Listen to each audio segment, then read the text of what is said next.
What's up, my friends? This is Sean, and I'm here to talk about some games.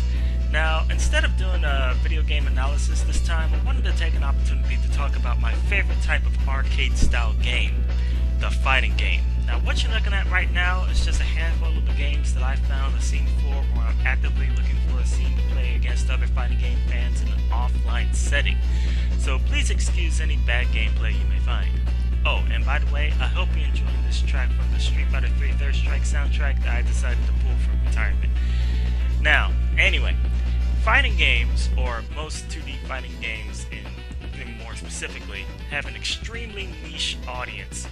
And I think this is because of their high entry barrier from having to learn how to perform a lot of moves, or as well as their learning their properties. Now, I was going to write a blog post about the subject, but it looks like IGN beat me to the punch with their article on fighting games for noobs. The games that they list are games I believe will expose people to either the mentality behind most fighting games without too many distractions, or expose them to the universal control schemes utilized by most 2D fighters. I also agree with the games that they list to avoid if you have absolutely no experience with fighters. So I highly recommend that you check out the article. I'll include the link in the description for you. Now, I've learned what I know about fighting games by playing against other gamers at arcades. I pretty much grew up in arcades with games like Street Fighter 2, Tekken, Mortal Kombat, Darkstalkers, X-Men, Children of the Atom, the Marvel vs. Capcom series. The list goes on. However, with there being so few arcades nowadays, it's been very, very difficult to find such scenes, because the majority of gamers are highly dependent on online play. And I think this is a problem, because this setup is pretty much keeping scenes from growing. There are only a handful of these games given the marketing budgets necessary to alert people of their presence.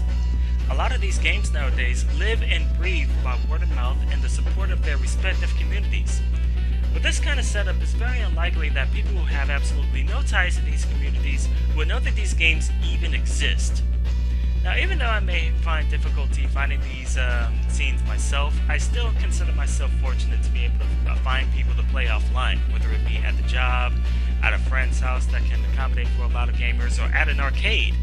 It may be 40 miles away, but at least it's an option that I have, which is more than most other gamers can say for themselves. And I think this is pretty sad, because arcades are one of the few establishments that are only for gaming, and they're nearing extinction. You may have heard at one point about how the video game industry rivaling the motion picture industry profit-wise, or about how certain video game titles making over $1 billion in sales during their first week or whatever. But if you were to look at their physical presence, I mean really look at their real estate that video games take up, like advertisements and establishments, it just doesn't look like it. Especially if I were to look back like 15 years ago, in which I can remember like there being one arcade for every 3 movie theaters. They were that abundant.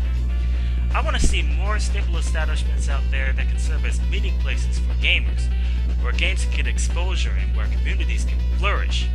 I just don't want online to be the sole resource gamers have.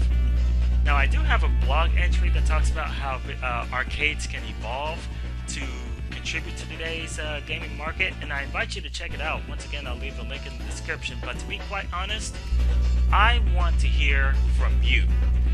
What do you think about fighting games? What do you think about arcades? I want to know what you think about the options gamers have today to meet up and play each other. Let me know in the comments.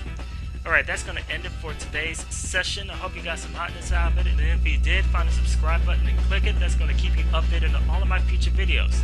The next one is more than likely going to be Back to Basics, where I'll analyze a game that should be out there supporting the arcades. This is Sean, stay classy, and I'll see you on the next session.